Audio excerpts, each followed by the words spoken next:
Butterfly करते करते एक कहानी सुनेंगे। घटना राजस्थान की, और कहते हैं कि वहाँ हर भोजन के पीछे पापड़ जरूर दिया जाता है। तो पापड़ के एक प्रसंग बन गया। एक व्यक्ति ने अपने यहाँ भोज रखा, बहुत से लोगों को आमंत्रित किया, और भोजन पहले होता था घर का मालिक स्वयं पुरस्कारी करता, मनवार कर कर के खिलाता कि नहीं आपको ये लेना पड़ेगा, थोड़ा तो और लेना पड़ेगा। आजकल तो वो प्रथा नहीं रही, बस केटर्स जो कर दे सही, और नहीं तो जाके ले लो। भोजन में हमने आमंत्रित कर दिया है, अब जाके आप ले लो, जो जाना चाहे ले लो, लाइन लगा लो, कुछ भी कर लो। लेकिन पहले की ये प्रथा नहीं थी, पहले मनवार कर कर के खिलाते थे। और जब भोजन पूर्ण हो जाता तब लास्ट में कि पापड़ जरूर दिया जाता। तो वह व्यक्ति अपने मेहमानों को पापड़ दे रहा था, और पूरा पूरा आखा पापड़ सबको दिया। पर एक व्यक्ति को लास्ट में कहीं पापड़ देते हुए टूट गया, तो उसने वो खंडित पापड़ दे दिया। और जैसे ही उसको खंडित पापड़ दिया, उसको बहुत बुरा लगा कि सबको पूरा का पूरा पापड़ दिया और मेरे को इसने खंडित पापड़ दिया। और इतने 10-15 लोग हम साथ में खाना खा रहे थे, उसके बीच में मुझे आधा पापड़, आधे से भी कम या आधा ही पापड़ मुझे मिला। मेरा बहुत अपमान कर दिया। बस वहाँ से तो वो चला गया, पर उस दिन से वह पापड़ भूला नहीं।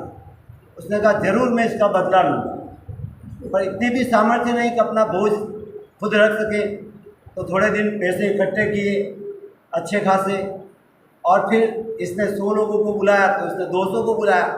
ज़्यादा लोगों के सामने मैं इसकी बेइज्जती करूँ। और फिर भोजन रखा, उसको भी आमंत्रित किया, उसको तो करना ही था क्योंकि उसका ही इसको बदला लेना है। और फिर भोजन सबको कराया। फिर पापड़ का नंबर आया, स्वयं अपने ही हाथों से सबको पापड़ दे रहा है।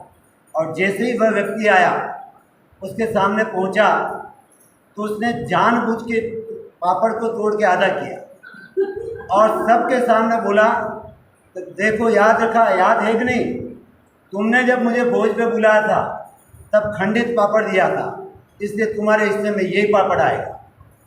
उसने कहा अरे ये क्या कर रहे हो, मेरे को तो याद ही नहीं, और मैंने खंडित पापड़ दिया ये भी याद नहीं, और तुम ये क्या, ये बदला लेने के लिए इतना बड़े भोज का आयोजन करना पड़ा तुझे, इतना बड़ा भोज और बदला लेने के लिए। और मेरे मन में तो कुछ नहीं, मैं तो आज भी माफ़ी मांग लेता हूँ, अगर ऐसा हुआ मैं माफ़ी मांग लेता हूँ।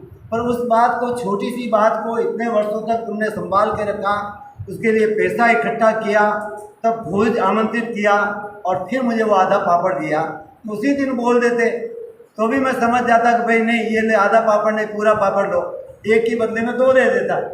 लेकिन हमारी आदत ऐसी है कि जरा सी बात हमारे विपरीत हमको लगी और फिर ज़िंदगी भर उसको संभाल के रखते हैं, और ये अनावश्यक स्मृति हमें दुख देती है हर समय। वो जब तक ये काम नहीं कर सका तब तक उसके दिमाग में पापड़ घूमता है। जब ये बात पूरी हुई तो सामने वाले ने माफ़ी मांगनी पे ऐसा लगे तो मैं माफ़ी मांग लूँ, अब उससे क्या हो गया। इससे अच्छा है हम अनावश्यक स्मृतियों को दिमाग में न रखें। जो काम की बात है उसको तो हम याद नहीं रखते, और जो काम की नहीं है उसको याद रख रहे हैं। अब ये पापड़ की बात याद नहीं रखता तो चलता, उससे अच्छा 2 बार याद कर लेता, कुछ सीख लेता, तो वो हमेशा ज़िंदगी भर काम आते। तो हमें इस बात का ध्यान रखना है, जो भी हमारे विपरीत कुछ होता है उस बात को हम अनावश्यक ही समझें और उसको छोड़ दें, तो निश्चित रूप से आपका आधा दुख हल्का हो जाएगा। बहुत से लोग इसीलिए दुखी होते हैं, उन बातों को याद रख के, बात तो छोटी मोटी, घर में भी छोटी मोटी बातें होती हैं, उन बातों को याद रख के कलह पैदा हो जाता है, और वह कलह अपने मन में रहता है और मन घूमता रहता है। इसलिए मन को संतुलित रखें ताकि ऐसी बातें हमारे भीतर ना हो, और हम इन मानसिक, आजकल जो बीमारियाँ हैं, आदि बीमारियाँ मानसिक इसीलिए, तो इन बीमारियों से हम स्वयं दूर रहेंगे अगर इन अनावश्यक स्मृतियों से हम दूर रहेंगे।